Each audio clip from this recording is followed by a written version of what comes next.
Hi hello welcome back to ஜெடிக்கி kitchen. இன்றைக்கி ஒரு கப்பு கோதுமை மாவு இருந்தால் ரொம்பவே சூப்பரான இந்த ஸ்வீட் எப்படி பண்ணலான்னு பார்க்கலாம். இது வாயில் வச்ச உடனே கரைஞ்சிரும், ரொம்ப டேஸ்ட் நல்லாயிருக்கும். நான் அதுக்காக ஒரு அரை கப் அளவு சுகர் எடுத்திருக்கேன். அதை மிக்ஸி ஜாரில் போட்டு நல்லா ஃபைனாக இந்த மாதிரி நல்லா அரைச்சி எடுத்துக்கோங்க. நான் ஒரு பேனில் ஒரு கப் அளவு கோதுமை மாவை ஆட் பண்ணியிருக்கேன். கோதுமை மாவை நல்லா வறுத்து விட்டுக்கோங்க. நல்லா வாசனை வர்ற வரைக்கும் நல்லா வறுத்து விட்டுக்கோங்க. இந்த ஸ்வீட் செய்கிறதுக்கு ஒரு 10 நிமிஷம் போல தான் ஆகும், ஆனால் டேஸ்ட் ரொம்பவே சூப்பராக இருக்கும். நான் ஒரு கப்பு கோதுமை மாவுக்கு ஒரு 1/4 கப் அளவு நெய் எடுத்திருக்கேன். நெய் கொஞ்சம் கொஞ்சமாக ஆட் பண்ணி நல்லா மிக்ஸ் பண்ணி விட்டுக்கோங்க. நான் ஃபஸ்ட்டு கொஞ்சம் நெய் ஆட் பண்ணிவிட்டு நல்லா இந்த மாதிரி மிக்ஸ் பண்ணி விட்டுக்கிறேன். இதே மாதிரி எல்லா நெய்யும் கொஞ்சம் கொஞ்சமாக ஆட் பண்ணி நல்லா இந்த மாதிரி நல்லா மிக்ஸ் பண்ணி எடுத்துக்கோங்க. இந்த ஸ்வீட் எல்லாருமே ரொம்ப விரும்பி சாப்பிடுவாங்க, குழந்தைங்கலேருந்து பெரியவங்க வரைக்கும். இது நம்ம கோதுமை மாவில் செஞ்சுருக்கனால நம்மளுக்கு ரொம்ப ஹெல்த்தியானது கூட.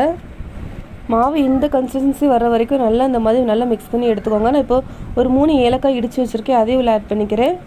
நல்லா மிக்ஸ் பண்ணி விட்டுக்கோங்க. ஏலக்காய் ஆட் பண்ணதுக்கப்புறமா நான் இந்த 10 ரூபா பால் பாக்கெட்டில் ஒரு பாக்கெட் உள்ளே ஆட் பண்ணியிருக்கேன். இது ஆப்ஷனல் தான். நான் ஆட் பண்ணி பண்ணோம்னா ரொம்ப டேஸ்ட் இன்னும் நல்லாயிருக்கும், அதுக்காக நான் உள்ளே ஆட் பண்ணியிருக்கேன். பால் பவுட்ரு சேர்க்காமலும் நம்ம இந்த ஸ்வீட் பண்ணிக்கலாம். பால் பவுடர் ஆட் பண்ணிவிட்டு நல்லா இந்த மாதிரி மிக்ஸ் பண்ணி எடுத்துக்கோங்க. நம்மளுக்கு மில்க் ஸ்வீட் மாதிரியே இருக்கும். நம்ம அரைச்சி வச்சுருக்க சுகரையும் உள்ளே ஆட் பண்ணிக்கலாம். சுகர் ஆட் பண்ணிவிட்டு நல்லா மிக்ஸ் பண்ணி விட்டுக்கோங்க. ஃபஸ்ட்டு ஜாஸ்தியாக இருக்கிற மாதிரி இருக்கும், அப்புறம் நம்மளுக்கு கரெக்டாக வந்துடும். நீங்கள் சுகர் உள்ளே ஆட் பண்ணுறப்பமே நீங்கள் ஸ்டவ்வையும் ஆஃப் பண்ணிக்கோங்க. ஏற்கனவே உள்ள ஹீட்லேயே இந்த மாதிரி சுகரை நல்லா மிக்ஸ் பண்ணி எடுத்துக்கோங்க. நல்லா இந்த மாதிரி அழுத்தம் கொடுத்து இந்த மாதிரி நல்லா மிக்ஸ் பண்ணி எடுத்துக்கோங்க. நீங்கள் எந்த பாத்திரத்தில் செட் பண்ணி வைக்கிறீங்களோ அந்த பாத்திரத்தில் லைட்டாக நெய் தடவிக்கோங்க. அதுக்கப்புறமா மேலே ஆட் பண்ணிவிட்டு நல்லா இந்த மாதிரி நல்லா சமப்படுத்தி எடுத்துக்கோங்க. மேலே அழகுக்காக நான் கட் பண்ணி வச்சுக்க நட்ஸு இந்த மாதிரி நல்லா தூவி விட்டுக்கிறேன். இன்னும் ஃப்ரிட்ஜில் ஒரு 1 மணி நேரம் வச்சு எடுத்துருங்க. இல்லைனா வெளியில் வச்சிங்கன்னா ஒரு 3 மணி நேரம் வெளியில் வச்சுருந்தா நல்லா செட் ஆயிரும்.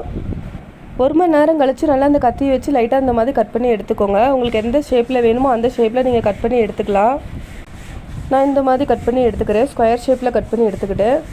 நீங்கள் விருப்பப்படுற எந்த பாத்திரத்துலனாலும் நீங்கள் செட் பண்ணி எடுத்துக்கலாம். இது ரொம்ப டேஸ்ட்டாக இருக்கும், வாயில் வச்சோடனே நல்லா கரைஞ்சிரும். நீங்களும் ஒரு தடவை ட்ரை பண்ணி பார்த்துட்டு உங்களோட ஃபீட்பேக்கை மறக்காமல் எனக்கு ஷேர் பண்ணுங்கள். என்னோட சேனல் சப்ஸ்கிரைப் பண்ணிக்கோங்க. தேங்க்யூ.